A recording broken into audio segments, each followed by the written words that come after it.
The Salamanders hail from the harsh and hot Nocturne, though they are based upon that world's moon, Prometheus.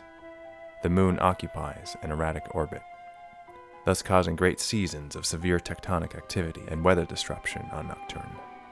The worst of these is known as the time of trial, when, once every 15 Terran years, the moon passes so close that thousands of volcanoes erupt, their ash so thick it blots out the sun.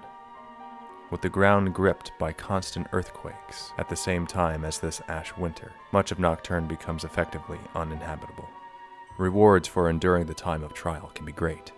The tectonic upheavals bring materials and ores to the surface of great value, and the aftermaths of such altered geography usually reveal new pockets of natural resources to be explored. This translates to vast wealth by imperial standards.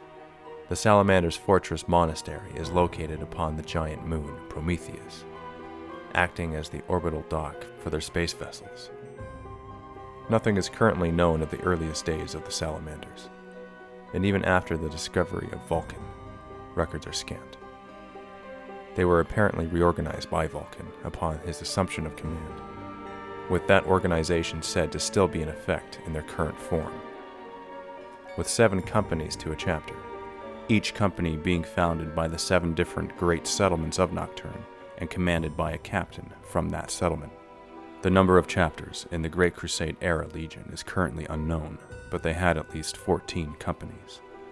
The Salamanders are often said to have always been the smallest legion, but how this claim stacks against the paucity of both Emperor's children and Thousand Sons during their respective histories is not yet known. The Salamanders' role during the Horus Heresy is not well known to imperial scholars. What is for certain is that the Legion, along with the Iron Hands and Raven Guard, was part of the first wave of attackers during the Battle of Istvan V. After the announcement of Horus's treachery and destruction of Istvan III, the Emperor ordered 7 legions of Space Marines to attack the forces serving his former son and friend. But among those 7 legions, 4 were already traitors.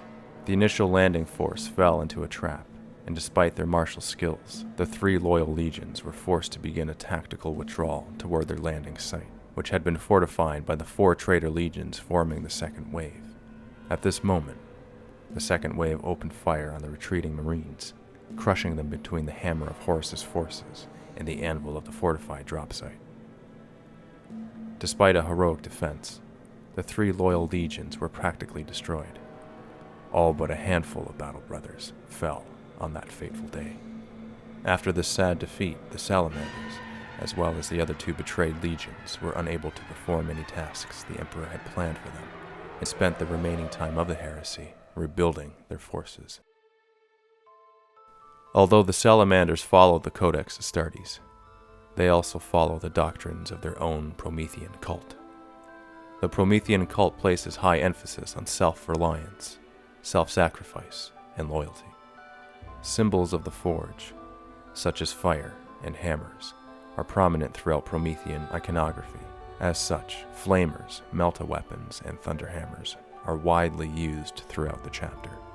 As one can imagine, this preference for flamers and meltas leads to a strong affinity among the Salamanders for close-range firefight when in combat, although they are just as capable at other aspects of Space Marine battle doctrine. Because of their early training as blacksmiths, all Salamanders are fully capable of maintaining and performing moderate repair on their weapons and armor, leaving the chapter's artificers with the free time necessary to create great works of technology and metallurgy. As a result, the Salamanders chapter has an unusually high number of master-crafted weapons, artificer armor, and even tactical dreadnought armor. The chapter also favors the use of Land Raider Redeemers. In an interesting example of juxtaposition, the fluctuating gravity of Nocturne makes training with certain units, such as land speeders and bikes, difficult. Therefore, the chapter makes little use of them, in favor of Devastator squads and Terminator squads, trained never to give up or retreat. Salamanders are capable of pressing on when their entire squad is dead, holding positions for months on end. This is one of the more significant effects of Promethean doctrines upon the chapter's collective psyche. Before each battle, the Salamanders get a brand mark, each by a brander priest. This symbolizes their respect for the chapter.